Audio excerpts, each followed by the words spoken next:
friends of the police. I hope you are now convinced after hearing the minister that we should all be friends of the police, and I think so. Do you know why? We are speaking in a city which is neither a union territory nor a state. It is half a state. And I'm glad the minister spoke, and I was waiting for him to hear him mention the name of the Chief Minister of Delhi. The police here are certainly not a happy lot. There is one group, the Aam Aadmi Party, who pulls them one way. There is the other group, which is the Union Ministry, which pulls them the other way. And they definitely need, I think, more protection than citizens of Delhi need.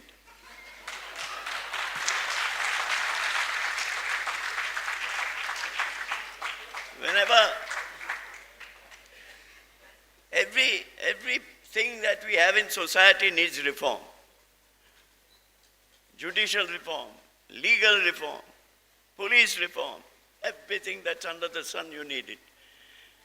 There's a famous Frenchman, literature, who was once speaking on reform. He said, everything has been said already, but as no one listens, we have to keep going back and beginning all over again. This is exactly the fate of police reform. We've been speaking about it for years. Very little happens, then there's a little regress, then there's a little step forward. And Prakash Singh is the great champion who's championing the cause. He's done it for years and years and years. Ladies and gentlemen, I only wish to, we had a judge in the Supreme Court, Justice Bachawat, and whenever we used to get up and argue and he'd see notes of argument and so on, he said, no, I want to hear your points in capsule form. So let me put one or two points for you in capsule form. We are speaking in the Constitution Club, and I have a constitutional point. And the point is this. I was impressed by what the minister said about the conference in Kutch. Very interesting. We get the whole of India into a desert place, they're all together, and that's where cohesion lies. And ladies and gentlemen, the Constitution has considered this in a different context. We have three lists in the Constitution. The Union list, where the Parliament legislates, the State list, where the states legislate, police is in the states, and the concurrent list, where you have both, and in the event of competition, what happens is laid down in one of the articles of the Constitution. My request to the minister, since he's here, is that since he found what he experienced in Kutch with the Honorable Prime Minister and the whole group of Director Generals of Police, etc., if he'll translate it into practice by doing exactly what Indira Gandhi did to forests. If you remember, or many of you may not, years ago, forests were being denuded in the states.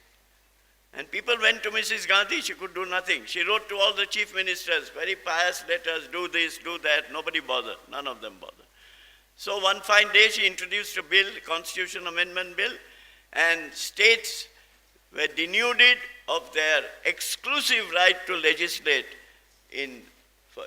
under the state list for forests, and it was transferred to the concurrent list. And that's how at least 10% of our forests are being saved.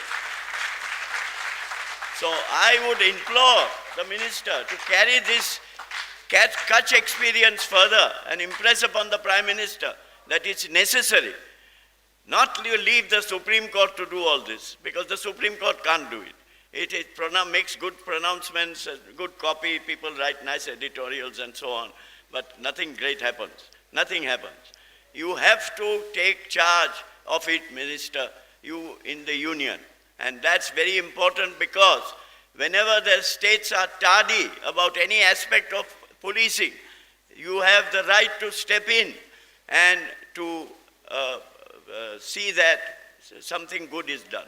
because otherwise this whole tardiness will go. And I am convinced that unless police is placed in the concurrent list, we will go another 10 years and another 10 and another 10 till you see a new set of faces here, because we'll be all gone. So, ladies and gentlemen, that is one. The second is the continuous interference by the courts, and we say this with great respect to the Chief Justice Lahoti, whom I greatly admire and respect. With regard to the police have it both ways. The citizens blame them. The politicians, when they go wrong, immediately blame them. And the judges blame them as well.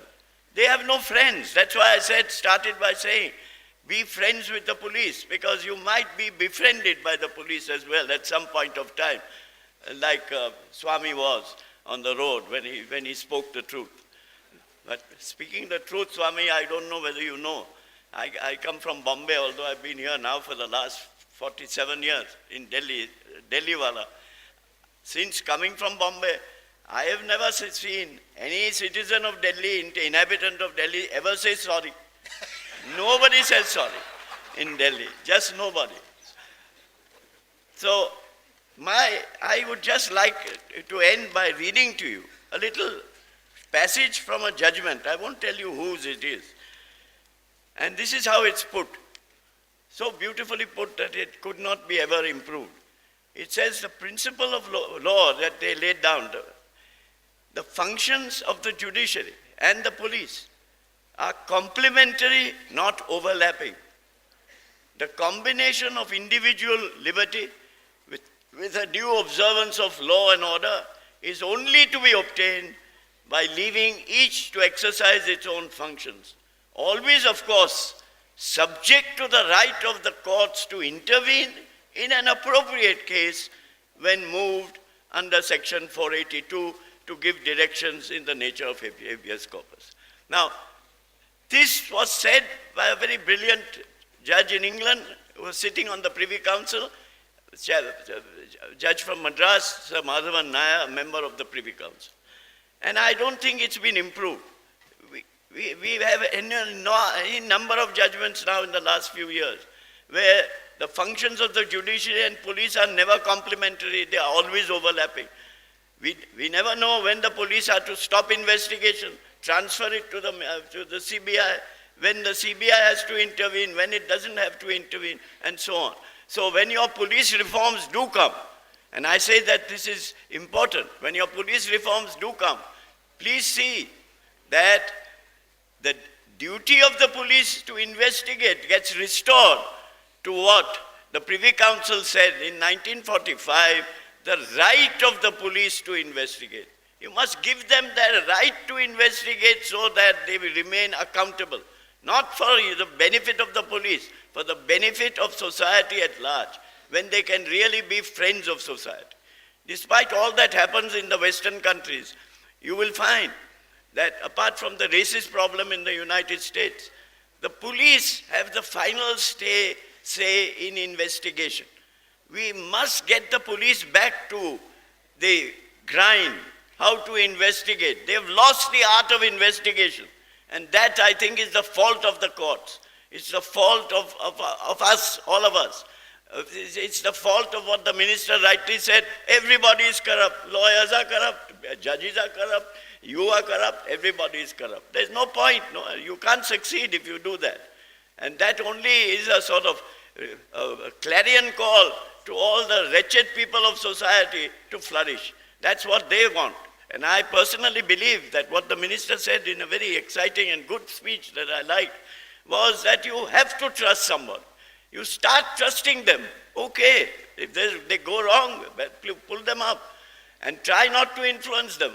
It's very difficult not to influence the police, or the police not looking up and finding out who's right and who's wrong, because we are a society like that. We are still in the Mughal realm of thought. Remember, we have been, in Delhi particularly, we've been ruled for 200 years by Mughals and by British. So it will take a little time to start thinking independently. So with these few words, which are quite unnecessary to a conference like this, I hope to see you once again, not 10 years hence because I won't be alive, but at least in a few months.